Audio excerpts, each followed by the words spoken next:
Généralement, le système de diagnostic utilisé dans les installations industrielles consiste à obtenir une amplitude de vibration globale et après faire une analyse de tendance.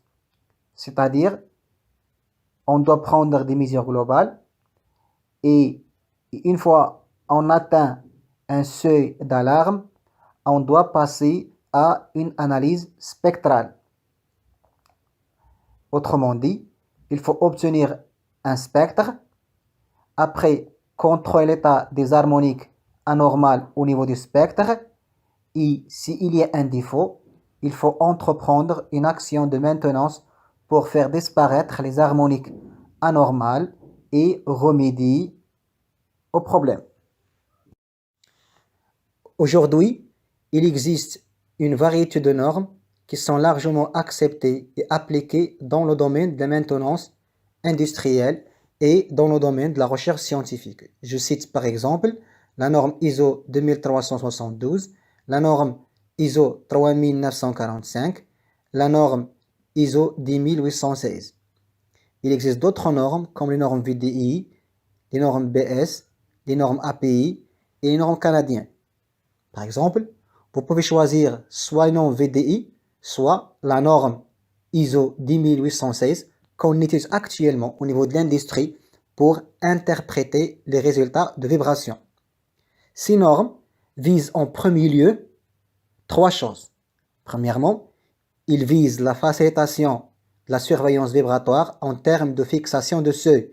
Donc, ces normes, ils nous aident pour fixer des seuils d'alarme. Deuxièmement, il permet d'établir et de classifier les machines tournantes. Chaque norme, il vous donne une classification des machines tournantes selon la puissance et selon la fixation de la machine. Et troisièmement, il nous aide pour bien choisir la méthode de prise et de traitement des mesures vibratoires. Donc, ce qui est essentiel pour vous, c'est qu'il faut tout d'abord choisir une norme qui va vous aider par la suite de fixer programme de maintenance conditionnelle basé sur l'analyse vibratoire.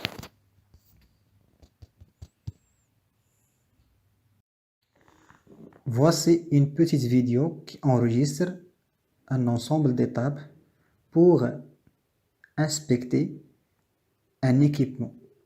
Comme vous voyez, on commence tout d'abord par l'activation de l'option de mesure.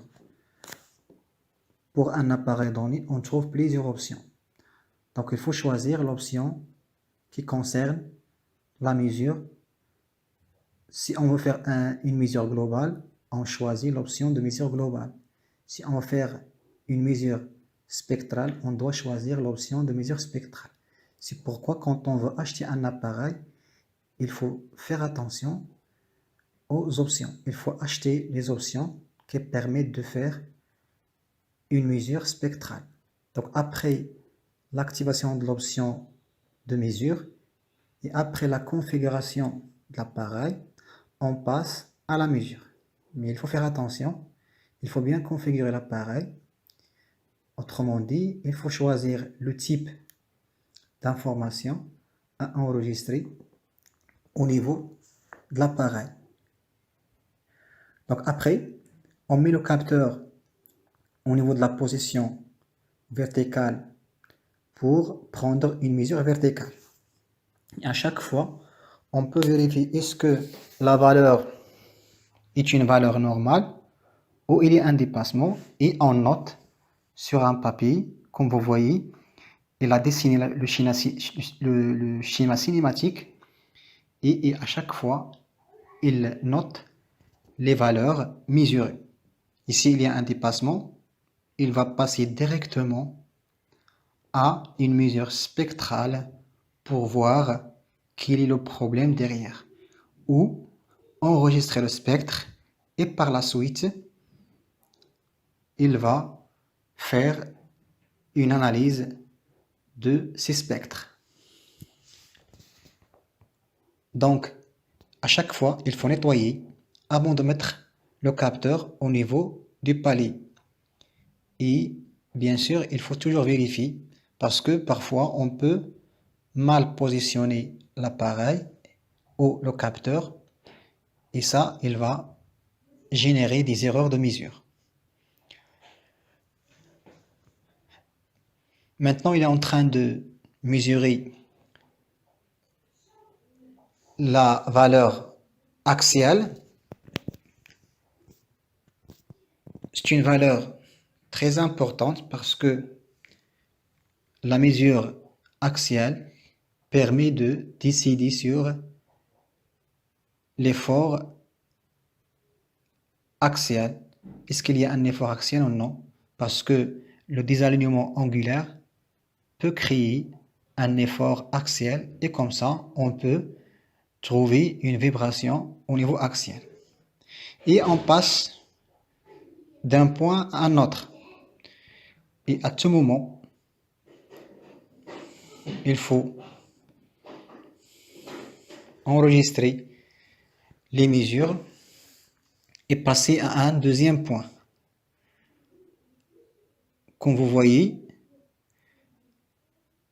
il faut toujours nettoyer pour ne pas avoir des erreurs au niveau des mesures.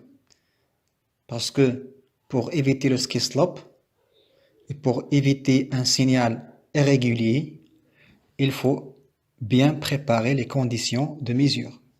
C'est pourquoi il faut nettoyer, il faut bien positionner le capteur, il faut mettre le capteur doucement sur l'appareil, sur le palier, pour éviter le choc mécanique et éviter le ski slope au niveau de l'appareil. Donc, il faut bien nettoyer. C'est pourquoi, lorsqu'on veut inspecter une machine, on doit être outillé pour faire le nettoyage. Et après le nettoyage, on met le capteur pour prendre la bonne mesure. Je me rappelle très bien que lorsque j'étais avec cette équipe pour diagnostiquer cet équipement, nous avons pris beaucoup de temps pour faire le nettoyage des paliers et mettre le capteur au niveau de la position exacte pour prendre une mesure qui permet d'avoir une image exacte sur le défaut de vibration. Donc, vous voyez devant vous un capteur bien positionné pour prendre une mesure.